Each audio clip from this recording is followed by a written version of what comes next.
like after I got out of my body, like after I was out of my body, that's when I heard the machine do the flatline sound. And then I'm watching the people in the room come and try to resuscitate me.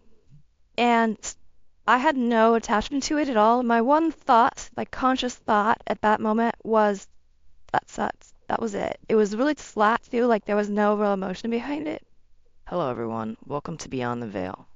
Today, we hear from Anna Stone, a former skeptic and scientist who died for 6 minutes, only to return with a message that shattered her understanding of reality. Hi, my name is Anna Stone, and I had a near-death experience November 8th, 2016, when I was 38 years old. I was a research scientist. I worked for the government contracts rather, for Department of Defense and for DARPA. And analytically, like, there's nothing to any of this near-death stuff. Like, it's hogwash. It's, like, not scientific. It doesn't hold up under scientific scrutiny. So even though I was attracted to things like tarot and, like, I don't know, witchcraft, maybe, like, as a kid, I still never really believed in it wholeheartedly. I guess I dabbled, but I always, went back to science. And even though I had a lot of weird experiences growing up, I still managed to explain all that away with, with rationalizing it out.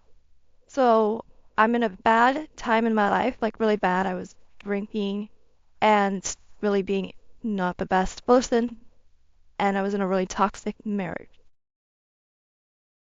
I had this bleeding that started, and I didn't know what was wrong with me. And, it was like just my cycle was just going and going and going, and I didn't know why, like what was going on. And actually, the day this happened, I joked to my family that I was like bleeding to death. Then the next thing I remember is I'm in the hospital and I'm told that I fainted, I guess, and I was losing blood pretty rapidly. And I guess I had a ectopic pregnancy that had ruptured, and I lost at this point nearly half of the blood volume in my body. And then I started to feel this sensation that I can only describe as I actually, it's hard to describe, but it was this extreme panic of something being very wrong, very, very wrong, and this feeling of like intense, just like I was gonna explode, like I could feel like all the cells in my body like doing something, and it was not comfortable at all. And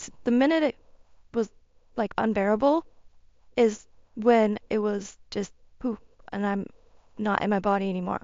And I like go up to the ceiling, this like a balloon, I guess, if you let go of a balloon that had helium in it in the indoors and it hit the ceiling and kind of bounces there for a minute. That's what was happening.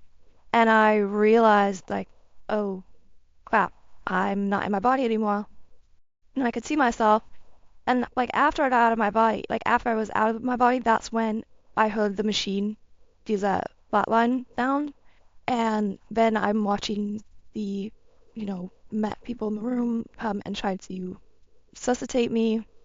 And I had no attachment to it at all. Like I had my one thought, like conscious thought at that moment was, shit, that sucks. That was it. It was really flat too, like there was no real emotion behind it.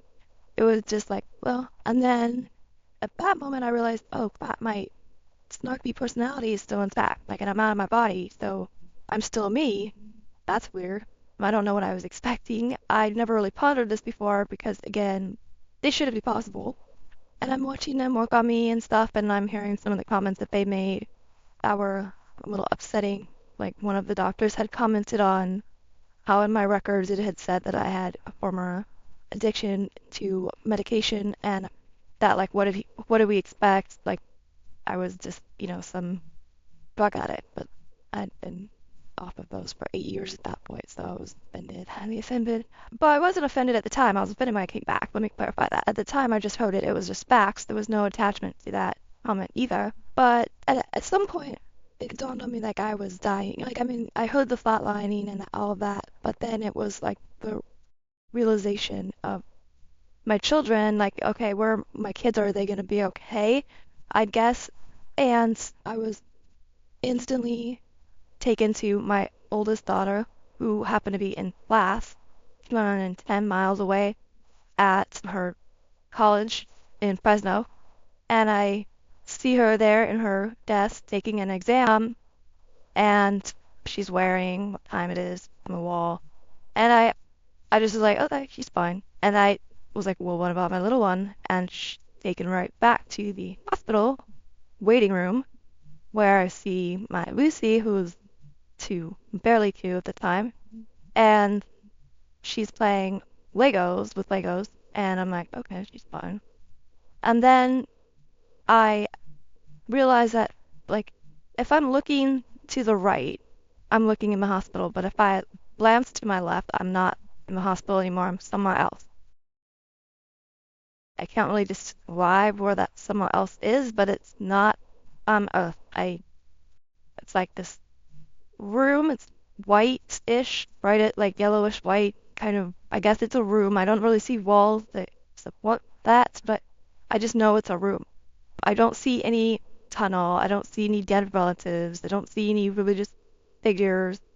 I'm by myself, but I'm not by myself. It's like I could feel other things around me. And I realized at this point that I realized a couple things. I realized that one, I'm enormous. Like I'm everywhere and nowhere. Like at the same time, it's like I realized I don't have a body. I don't have eyes. I don't have ears. I'm not in physical form anymore. I can see in 360-degree vision. Like I can see behind me, on side to side, above, below, just by thinking it. And which was interesting, but it didn't like freak me out. It was just a fact.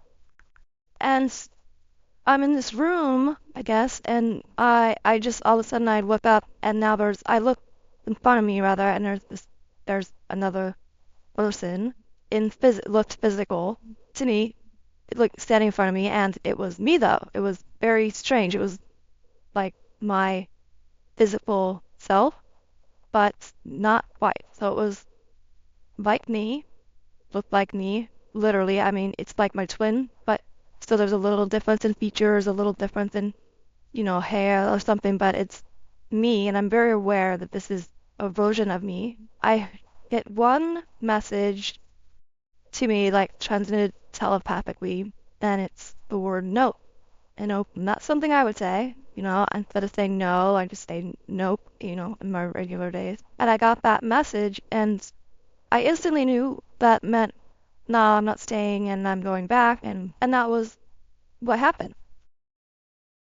I suddenly, like, got all of my enormousness got focused into this one stream that went shooting back into my body via my navel or my belly button. And it hurt like really bad. Like it actually was physically painful. And at this point, I saw the tunnel. Like going back in is when I saw, I guess, a tunnel. It was just like, for me, I think I understand that it was focused back into my navel. So therefore, I had to be in like a beam rather than being dispersed like I was previously. So what I can say is that it felt like if someone was holding your head underwater and you were gonna drown, like, and you were right at that moment of opening your mouth and breathing in that, breath of water instead of air. But then they let go and you managed to pop up and breach the surface and gasp for like that air that you need so desperately. That's what happened. Like I shot up on the bed, on the table, and like gasped this like really loud and very shocking to everybody in the room gasp for air. And like that's what brought me back was this, I guess it was the pain mixed with the lack of oxygen that, made me shoot up and awaken on the table. And I knew instantly what had happened. Like I knew I had died. I knew I had left my body. I was very upset with this because this shouldn't happen. This shouldn't be possible. It has to be my neurons like misfiring as I died, and it's all hallucination. So hey, were you talking about this? Like, did you say this? And I start asking the staff, like, did you do this? Did you do that? Like, did you say something about my medical records and how I used to do, I had this problem with this medication? And they were just, well, first of all, they were like all shocked because they had not, like, they had stopped working on me, and like we're doing like filling out some forms, and they I like scared the absolute crap out of them when I came because they weren't expecting that. And also I was still hooked up to the monitor, the EKG monitor, and like there was no beep ahead of time to warn them that I was coming back. So I think it really shocked this one guy. He looked very, I don't know how to say, like very concerned. Like he was kind of standing there frozen. And I asked the doctor again, I'm like, did you say this about me? And he was like, how could you put that? How could you put that? And so at that moment, it like sunk in that, oh crap. Because I was hoping they were going to be like, no, I didn't. No, I never said that. That's, oh no, that has to be hallucination, lack of oxygen to the brain, whatever. But they validated that. And then that's when I started realizing, like, oh crap, this is bad. Like, this is what happened. I died. Like, and it was real. I mean, I asked them how long since they had called time of death, and it had been just under 6 minutes, like 4 minutes, 4 seconds shy. So not that long. But it definitely resulted in a lot of things changing in my life. That one message I got from myself while I was on the other side has since like unraveled and become a lot of other messages for me that have also helped change the course of the direction of my life and everything. So after I got released from the hospital, I started really, thinking to myself, like, how horrible that I wasn't more upset about my children. I hadn't yet realized the fact that when we're on the other side, we don't have negative emotions. So I hadn't gotten that yet. Like, I hadn't figured that part out. So I was really beating myself up about how I hadn't really focused on, like, who was going to take care of my children, like, what was going to happen to them, like, the things that as a parent you would consider while you're on Earth, right? And later I found out why I was like that is, well, because we don't have those emotions over there, but also because this had already been planned. This is something that I had already written out for myself because I'd seen ahead of time that I might get off the rails a bit in my life, and this was a reset. Like a karmic reset is kind of what I like to attribute it to. So I came back and I had this like deniable urge to do differently in my life. I can't really explain it. The first change I noticed was that I could no longer drink alcohol. And I mean, I literally physically could not drink it. So I'd had a problem with drinking. I had turned to alcohol to try to numb some inner trauma, pain that I had not resolved yet. And when I returned, the first thing I tried to do was drink a beer, and like I couldn't do it. It like literally made me sick. I couldn't even swallow it. It went into my mouth, and it just turned warm and foam, and nothing that was liquid to drink anymore. It was bizarre. My doctor, like, you don't have any clue why this would be a thing. Like, this is not a side effect that we're aware of, but take it as a blessing, right? So I did. So I ended literally that addiction to alcohol within 6 minutes. Oh, like, literally in 6 minutes it was over. But after that, it was like things started changing very rapidly and significantly. So I had pretty much no direction where I was going in my life. Like, I'd been doing science, but it wasn't very fulfilling for me. And so all of a sudden I'm like, I need to be a teacher. And so within a couple months, I got a job teaching children that were troubled youth. And I found this to be super rewarding for me and definitely felt much more in line with like what I'm supposed to be doing.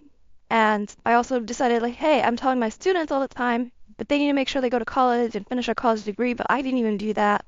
So I need to go back to college and finish my undergrad because I hadn't done that. I'd been hired out of college to work for the VA and UCLA. They had like a partnership here in Los Angeles, and I was supposed to continue college, but I was too busy with work, and then life got in the way, and I just never finished it. So I went back, finished my undergrad, and then went on to my master's, finished that, and now I'm in a second master's and concurrent PhD program.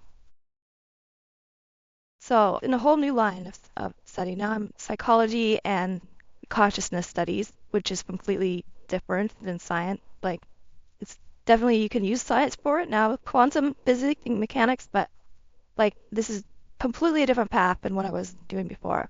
And my whole thing has been about like being of service to other people.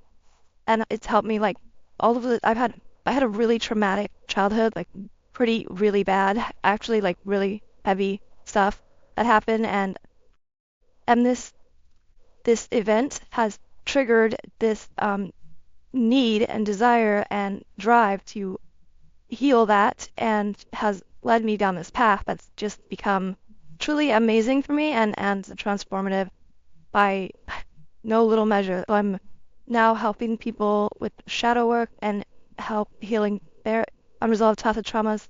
And I feel just so much more in line with what I'm supposed to be doing. And I also, like everyone says, that you get maybe some psychic gifts when you come back. And like now I realize that I had them always. I denied them because it wasn't scientific. But after the near death, now like I just hear like a lot more stuff. I've actually been like reading tarot for people and being able to like contact some people's relatives. Like it's really crazy, and I see things like all the time. And I'm much more connected than I was before. And I'm also knitting it now because it just doesn't. It's really hard, but it has been hard for me because again, like my left brain rules me, and therefore it's really hard for me to accept some of this stuff as true, even though I've experienced it. So I am still a skeptic. I don't jump to conclusions about everything being paranormal or spiritual right off the bat. And I I take everything that I hear with a grain of salt until, I can prove otherwise, that there's no other logical explanation. I think that's a good thing. I don't want to jump to like be the person that just always things are, supernatural, but at the same time, I'm learning that with quantum physics and mechanics, most all of this stuff can be explained now through the lens of science, which is pretty amazing to me. So yeah, so with that, I'm just learning every day, like almost every day since that incident, there's been other things that have downloaded, I guess, from that word that I heard, no, right? It was like that was a zip file, like that word, it was like a zip file that was put in my head and then has been like, opened up, and like I get more information from it all the time. And it's hard to put that into an actual like explanation, but I just know sometimes now if I think of something that I have a question about, I'll get the answer like right away. Like that whole thing about why wasn't I more upset about my kids? I just had that thought, and then all of a sudden in my head it was like, because this was pre-planned, you planned this, you knew this was gonna happen, and you had to have a reset. This whole thing I mean, I'm grateful for it. It still trips me out. I still go and look at the photos from when I was in the hospital. I still like double check, like I still have to question sometimes, like that really happened. Like, yeah, like that's crazy. But it's made it a lot easier for me because previously I had this real big inner turmoil with myself about like here's science and here's this esoteric, and I like both, but they don't come together. So I had this kind of struggle within myself about, which one I really like enjoyed, and I had to pick one or the other. At least that's what I thought. And now I understand that they both go hand in hand, and that has made my life a lot easier to live.